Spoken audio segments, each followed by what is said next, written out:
it just felt like we hadn't seen a film like this before.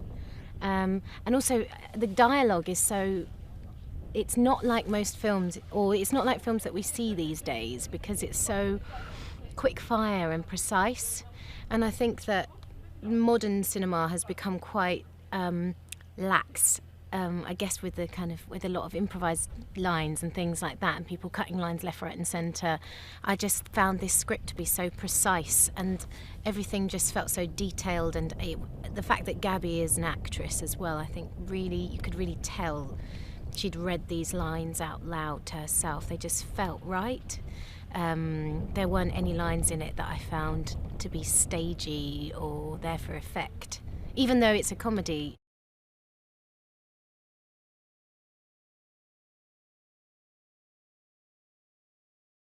I was really surprised by the character of Katrin, which I think she's quite unusual.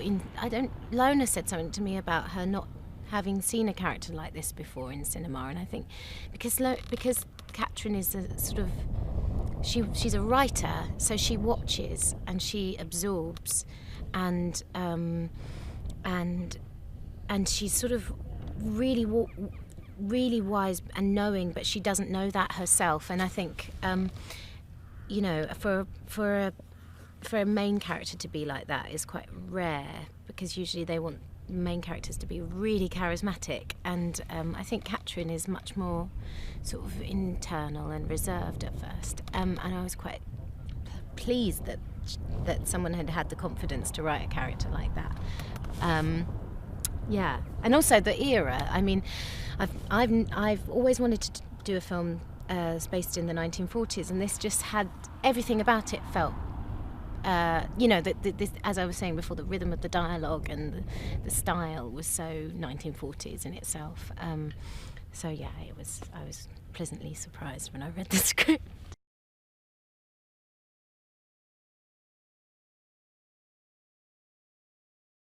So the story is, it's quite tricky to set up actually, because there's many stories within stories, but basically it's about a group of writers, film writers, that are commissioned to write a film, a propaganda film, in 1940, to kind of, with a female angle, to kind of, rally the troops and also the home front and the women that were left on the home front. And so my character Katrin is drawn in to write the female dialogue, or slop, as they call it in the film.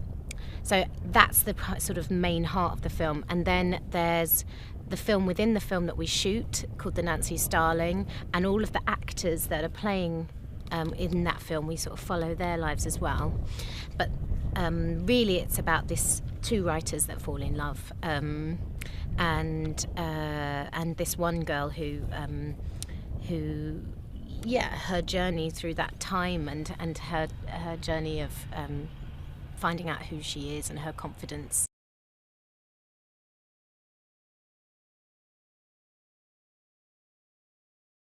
I've loved working with Sam Claflin. I think we have good chemistry. Yeah, it just felt very, very, very easy with him. He's so talented, so versatile, and can do the comedy and the complicated text, but at the same time, he's so sincere and can be incredibly moving and available in that sense. So I've loved working with him. I hope it's not the last time.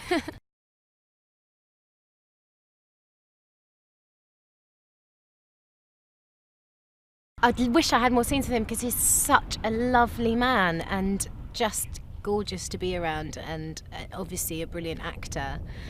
And it's funny, we were shooting a scene yesterday where we have a very intense scene, Rachel Sterling and I, and then he comes in and does his, oh God, it was amazing, this scene. And I just felt like I was in another film. Because all of my stuff's been about the writing and the two men in my life, and suddenly this kind of actor comes in, and it just felt like such a different film. But I hope that's what Lona can get, the balance of all of those things.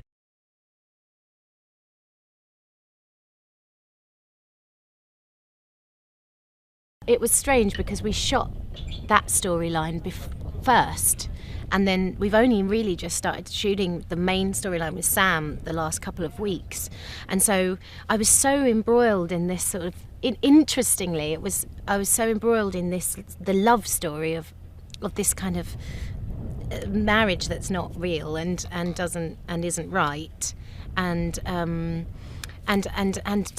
Jack is a great. I thought that part couldn't really have been played by many people, and I think he really brought something else to it in the sense that he didn't play him as a nasty person. He played him just as quite kind and quite sad and of the time, a man that can't deal with the fact that his wife earns more than him, and what does that mean? And I think that totally is relevant now even, and yet not a bad person for thinking that. And I think he brought a warmth to the part, and I just loved working with him as well.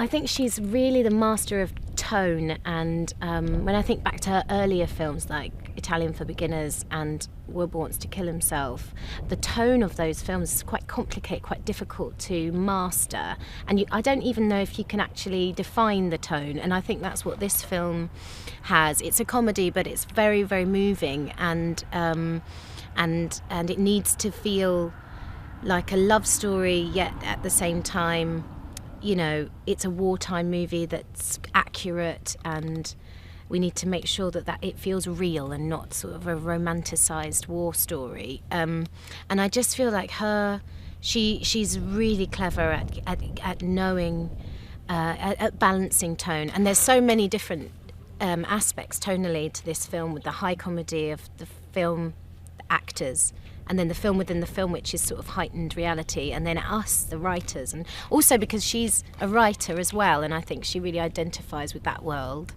But I also think the fact that she's Danish and Sebastian, our DP, is Danish, I think they can sort of they don't get romantic about the Britishness of it, and it's not saccharine.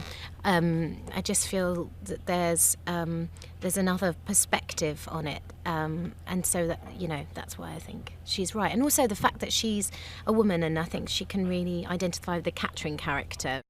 And I'd always wanted to work with Lona, so finally I did, which was I'm just loving working with her.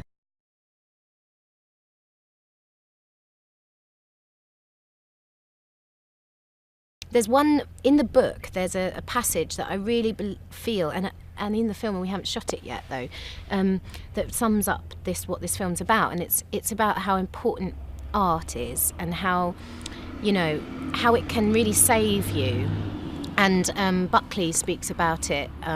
Catherine asks him why are you a writer, and he says, well, it's what saved me. It's what gave me a purpose, and films make me. And I think that's we can all identify with that. There's always something like a piece of music or a film that helped you, and I think that's why we have to fight on and make things and struggle on. And I think that's the real message of this film, is about how important art is in our lives.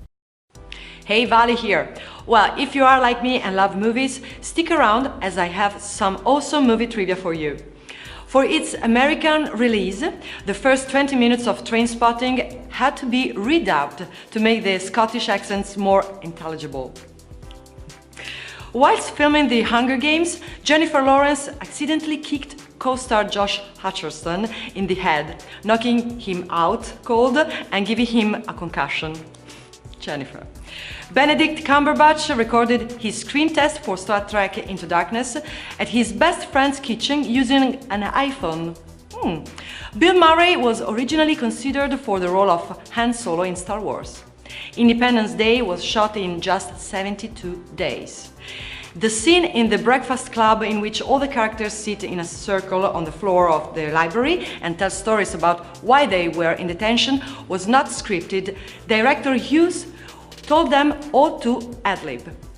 So, how many pieces of movie trivia did you know? Let me know in the comments below. Keep up to date with all the latest releases by subscribing to our channel and checking the notification bell. See See you next time!